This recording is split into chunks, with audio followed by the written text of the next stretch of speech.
I killed my own son with my own hands, but I feel no remorse, for he betrayed me. My name is Fu Longsheng, a man living in surveillance blind spots. Others call me the Shadow. In my youth, I survived by plundering. 10 years ago, I nearly fell into police hands. A group of children saved me. From then on, I adopted them.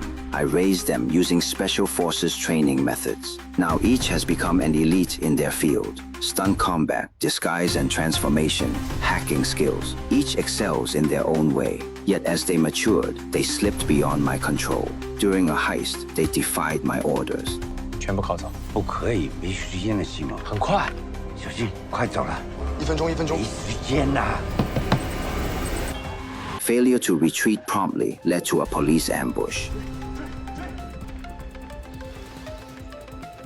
Fortunately, they escaped to the opposite hotel using parachutes, but the cops pursued relentlessly. I immediately changed outfits and rushed to the hotel to direct their escape. Thanks to prior preparations, I swiftly gained command of the situation. Methodically, I orchestrated their withdrawal. We changed disguises repeatedly,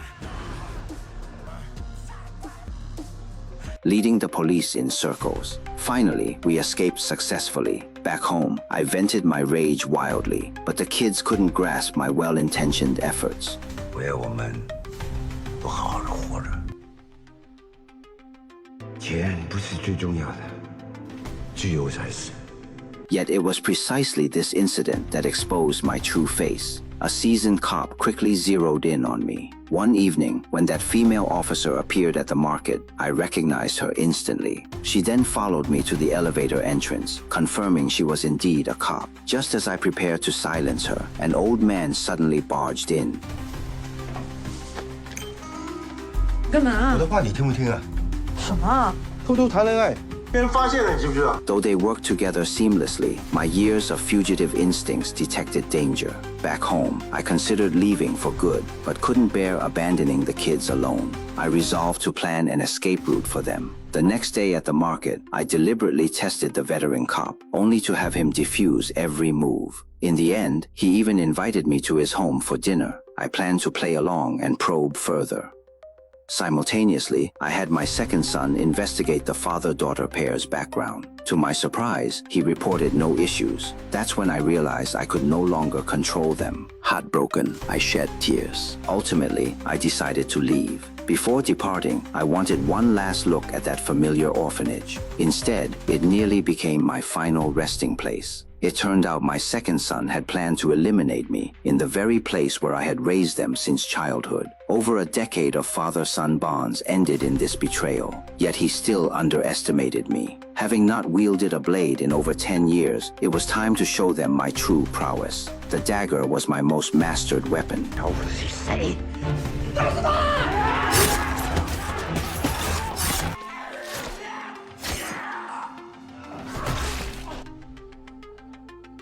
What pained me most was that my beloved eldest son had personally come to assassinate me. Every skill he possessed had been taught by my own hand. Now he turned them against me.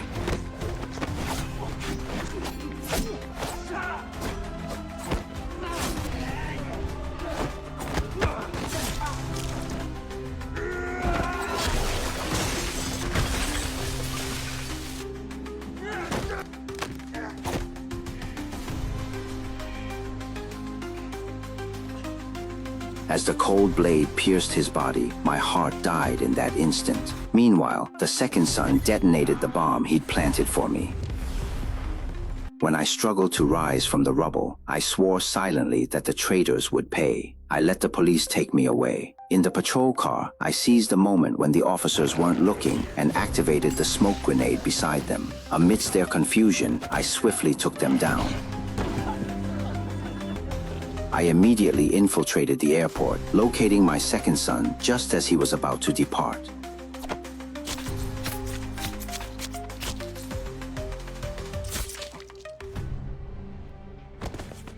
And so I embarked on the path of escape once more. But I had no cash on me, only the stolen cryptocurrency. I had no choice but to seek out local wealthy merchants to convert it. Yet all of this was under the control of that veteran cop. He found me quickly. I tried to flee, only to discover he had cut off my escape route. I had no choice but to fight. I was once the elite assassin of a Special Forces assassination squad, masters of close quarters combat with daggers. He, however, was the champion of all-around special reconnaissance skills, expert at using terrain for guerrilla tactics. We were evenly matched, neither yielding. But with my dagger in hand, I forced him to constantly dodge and counterattack. Soon, he was at a disadvantage. Just as I was about to finish him off, that female officer saved him. Knowing I couldn't linger, I fled immediately. But the police had already set up a massive dragnet. There was nowhere left for me to run. Looking back, I've been on the run all these years. It wasn't until I met these kids that I finally felt like I had a home. I've always tried my hardest to give them the lives they wanted.